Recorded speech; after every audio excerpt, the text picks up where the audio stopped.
Assalamualaikum warahmatullahi wabarakatuh. Perkenalkan, nama saya Siska, NIM 1117118, nomor absen 20, kelas Tarikh Tashrikh G, jurusan Hukum Keluarga Islam. Baik, di sini saya akan menjelaskan 3 poin terkait dengan pembelajaran mata kuliah Tarikh Tashrikh. Yang pertama yaitu terkait dengan teori-teori eksistensi dan implementasi hukum Islam di Indonesia. Yang kedua yaitu reformasi dan positifikasi hukum Islam di Indonesia. Sedangkan yang ketiga yaitu tentang Tarikh Tashrikh dalam pandangan orientalis dan pandangan para pakar hukum Islam terhadap orientalisme. Baik, langsung saja ke tema yang pertama, yaitu teori-teori eksistensi dan implementasi hukum Islam di Indonesia. Teori-teori yang dimaksud di sini adalah teori-teori yang sudah dialami dan diberlakukan di Indonesia dalam hukum Islam. Teori-teori ini membuktikan bahwa hukum Islam itu ada dan memiliki teori dan dijalankan oleh bangsa Indonesia. Teori ini juga bisa digunakan dalam implementasi Tarikh Tashrikh atau implementasi hukum Islam di Indonesia, sepanjang teori-teori tersebut masih kompeten dan juga teruji. Para pakar hukum atau pakar hukum Islam itu berbeda-beda dalam menentukan jumlah teori yang termasuk di dalam relasi hukum Islam dan hukum adat di Indonesia. Di sini saya akan menjelaskan beberapa di antaranya. Yang pertama yaitu terkait dengan teori kredo atau teori syahadat. Teori kredo atau teori syahadat ini menyatakan bahwa pelaksanaan hukum Islam ini diwajibkan bagi mereka yang telah mengikrarkan 2 kalimat syahadat sebagai konsekuensi logis dari pernyataan tersebut. Teori ini diambil di dalam Al-Quran, yaitu salah satunya terdapat dalam Quran Surat Al-Ma'idah ayat 44, 45, 47 sampai 50. Bahkan Profesor Juhaya S. Praja MA, beliau mengatakan bahwa teori syahadat ini merupakan sesungguhnya itu kelanjutan dari prinsip tauhid filsafat hukum Islam. Prinsip tauhid di sini menjelaskan bahwa siapa saja yang sudah mengakui atau memeluk agama Islam dan mengakui keesaannya kepada Allah, maka ia harus taat dan patuh terhadap semua perintah Allah dan juga Rasul-Nya. Teori ini sama dengan teori otoritas hukum yang disampaikan oleh H.A.R. Gibb dalam bukunya yang berjudul The Modern Trend of Islam pada tahun 1950. Teori ini mengatakan bahwa orang Islam itu berlaku hukum Islam. Dalam masyarakat Islam itu berlaku hukum Islam. Hukum Islam yang ada dalam masyarakat Islam itu ada karena ditaati oleh orang-orang Islam. Teori ini juga sama dengan teori-teori yang telah diungkapkan oleh beberapa imam mazhab, di antaranya yaitu Imam Asy-Syafi'i dan juga Abu Hanifah.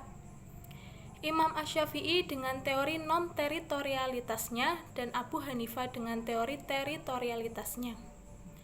Imam Abu Hanifah dengan teori teritorialitasnya menyampaikan bahwa setiap orang Islam itu terikat untuk melaksanakan hukum Islam sepanjang ia berada di wilayah hukum yang memberlakukan hukum Islam.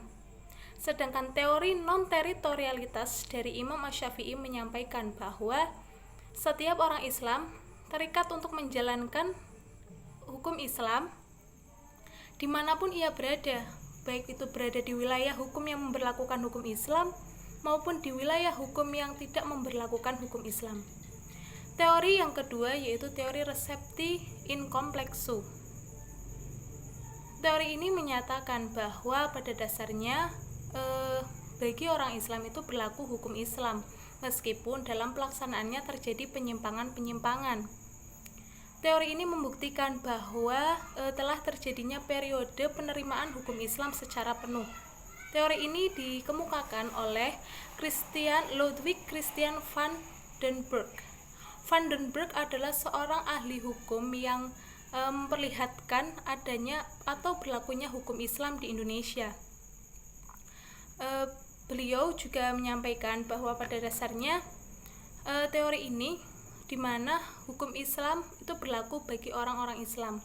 Beliau juga yang mengusahakan bahwa hukum perkawinan dan hukum kewarisan Islam di Indonesia ini diberlakukan oleh hakim-hakim Belanda dengan bantuan penghulu atau qadhi. Pada tanggal 25 Mei 1970 ada yang namanya Compendium Freiherr. Compendium Freiherr itu merupakan kumpulan hukum perkawinan dan hukum kewarisan oleh pengadilan Belanda. Selain itu juga ditemukan penggunaan kitab Mughoror dan juga Perpakam Cirebon. Ini membuktikan bahwa pada saat VOC berkuasa, pada saat pemerintahan Belanda berkuasa, hukum Islam tetap diberlakukan dan memiliki posisi yang cukup kuat. Teori yang selanjutnya yaitu ada teori resepti. Teori ini menyatakan bahwa pada dasarnya bagi orang pribumi itu berlaku hukum adat. Hukum Islam berlaku apabila telah diterima oleh masyarakat sebagai hukum adat. Teori ini disampaikan oleh Christian Snoek-Hoorgrunge yang kemudian dikembangkan oleh Van Vollenhoven dan juga Terher. Snoek-Hoorgrunge merupakan penasihat hukum pemerintah Belanda pada tahun 1898 tentang Islam. Teori ini muncul karena berawal dari keinginan Snoek bahwa Snoek tidak ingin orang pribumi itu memegang kuat ajaran agama Islam. Karena jika orang pribumi memegang kuat ajaran Islam, maka itu artinya mereka atau peradaban barat itu kan kesulitan untuk mempengaruhinya. Oleh karena itu, Snoek memberikan beberapa nasihat kepada pemerintah Belanda. Yang pertama, pada masalah ibadah itu diberi keleluasaan kepada masyarakat pribumi atau orang pribumi. Kemudian yang kedua, pada lingkungan kemasyarakatan, pemerintah Belanda ini itu menghormati adat istiadat yang berlaku di sekitar masyarakat pada saat itu. Namun, pada sistem ketatanegaraan, pemerintah Belanda di sini itu cenderung untuk seperti mempersempit dan juga melarang adanya gerakan-gerakan yang bisa mendorong namanya gerakan Pan-Islamisme itu sendiri. Kemudian upaya real seperti apa yang dilakukan pemerintah Belanda untuk menghambat berlakunya hukum Islam di Indonesia? Yang pertama yaitu bahwa pengkajian ayat-ayat suci Al-Quran dan juga hadis tentang ketatanegaraan maupun kenegaraan itu dilarang. Kemudian tidak dimasukkannya hukum kisos dan hukum hudud dalam hukum pidana. Selain itu juga pembatasan mengenai wilayah, pembatasan tentang penggunaan hukum perkawinan dan juga hukum kewarisan Islam itu mulai dipersempit. Setelah adanya teori resepti ini muncullah teori baru, teori selanjutnya yaitu ada teori resepti exit. Teori resepti exit, bapak teori resepti exit ini di Indonesia adalah Profesor Hazairin. Beliau adalah guru besar hukum Universitas Indonesia. Beliau yang menentang teori resepti yang dikemukakan oleh Snoek. Beliau mengatakan bahwa teori yang dikemukakan oleh Snoek adalah teori iblis karena bertentangan dengan Al-Quran dan juga As-Sunnah. Profesor Hazairin menggambarkan bahwa yang pertama, teori resepti itu tidak berlaku, telah patah semenjak merdekanya Indonesia. Berlakunya Undang-Undang Dasar Negara Republik Indonesia tahun 1945 dan juga berlakunya Dasar Negara Indonesia. Kemudian yang kedua, berdasarkan pasal 29 ayat 1 Undang-Undang Dasar Negara Republik Indonesia 1945 menyatakan bahwa negara Republik Indonesia wajib membentuk hukum nasional yang bahannya adalah hukum agama. Kemudian yang ketiga, hukum agama yang berlaku di sini maksudnya adalah tidak hanya hukum Islam saja, namun juga hukum agama lain bagi penganut agama lain tersebut. Setelah adanya teori resepti exit ini muncullah teori lagi yang namanya yaitu teori resepti a contrario. Teori ini dikembangkan secara sistematis dan secara praktis oleh murid-murid Profesor Hazairin. Salah satunya yaitu Sayuti Talib. Pada teori ini disebutkan bahwa pada dasarnya bagi orang Islam yang memeluk agama Islam itu berlaku hukum Islam. Hukum adat baru berlaku jika tidak bertentangan dengan hukum Islam. Landasan teori ini yaitu berdasarkan cita-cita batin dan juga cita-cita moral serta kesadaran hukum kemerdekaan Indonesia.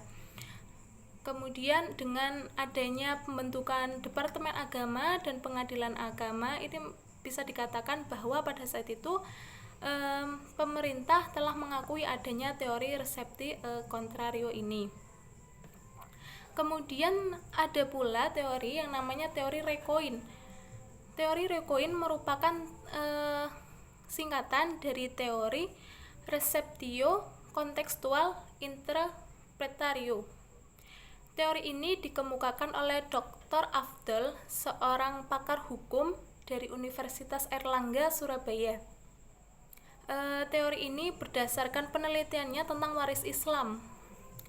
Karena berdasarkan waris Islam kan pembagian warisan bagi laki-laki itu 2 kali dari bagian perempuan. Hal ini berdasarkan pada prinsip bahwa Tuhan dalam memberikan aturan kepada manusia atau memberikan hukum kepada manusia itu pasti adil bagi manusia tersebut. Tidak mungkin Tuhan menurunkan hukum yang tidak adil bagi manusia. Begitu pula dengan hukum warisan ini. Jika ditafsirkan secara tekstual, secara rasional, mungkin bisa dikatakan bahwa hukum warisan ini itu tidak adil, namun berbeda jika ditafsirkan secara kontekstual. Kemudian yang selanjutnya ada teori eksistensi. Pada teori eksistensi ini membicarakan tentang adanya hukum Islam dalam hukum nasional Indonesia sebagai suatu bagian yang integral, sebagai suatu bahan utama atau unsur utama hukum nasional Indonesia dan juga sebagai penyaring bahan-bahan hukum nasional Indonesia. Teori yang selanjutnya ada teori interdependensi. Teori ini sebenarnya tidak berkaitan langsung dengan teori hukum Islam dan juga hukum adat, namun hukum Islam dan juga hukum Barat itu pun secara umum. Jadi pada dasarnya teori ini mengatakan bahwa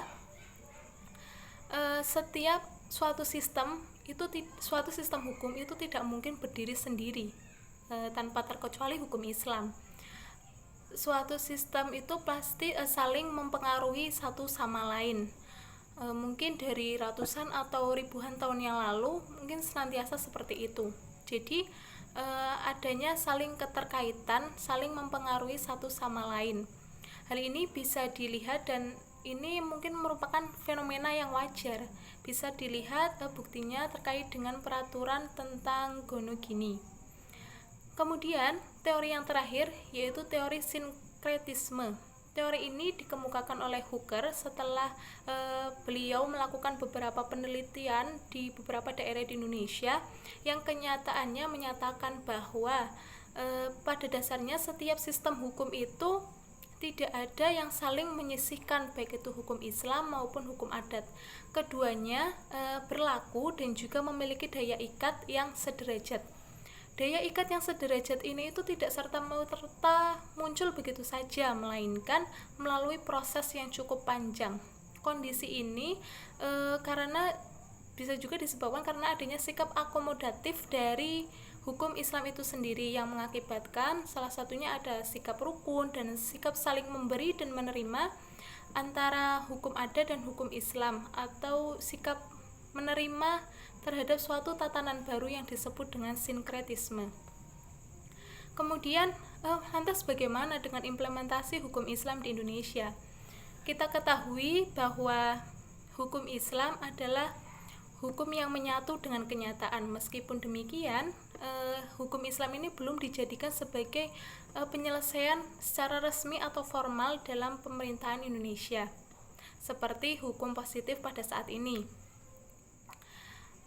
Memang kenyataannya seperti itu, namun secara de facto hukum Islam ini berlaku secara paralel dalam kehidupan umat manusia, khususnya yaitu umat Islam dalam menyelesaikan kemelut sosial hidupnya.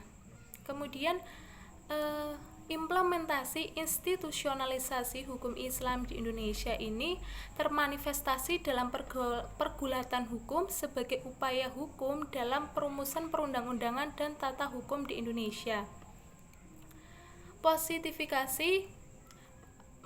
Implementasi institusionalisasi hukum Islam di Indonesia ini merupakan suatu legislasi hukum Islam di Indonesia. Jadi berdasarkan GBHN garis besar haluan negara pada tahun 1999 disebutkan bahwa untuk menata suatu sistem hukum nasional yang terpadu dan menyeluruh itu harus menghormati hukum adat dan juga hukum Islam serta memperbarui hukum-hukum kolonial yang bersifat diskriminatif, ketidakadilan gender, dan ketidaksesuaiannya dengan perkembangan zaman. Jadi menurut GBHN di sini itu ada 3 bahan utama dalam membentuk hukum nasional Indonesia. Yang pertama ada hukum adat, yang kedua ada hukum agama atau hukum Islam itu sendiri, dan yang ketiga yaitu hukum dari luar yang dalam hal ini yaitu hukum barat. Dengan melihat adanya implementasi hukum Islam di Indonesia, bisa dikatakan bahwa eksistensi hukum Islam akan tetap terjaga meskipun dalam pelaksanaannya hukum Islam masih dilaksanakan secara parsial. Untuk poin pertama, sekian dari saya. Terima kasih.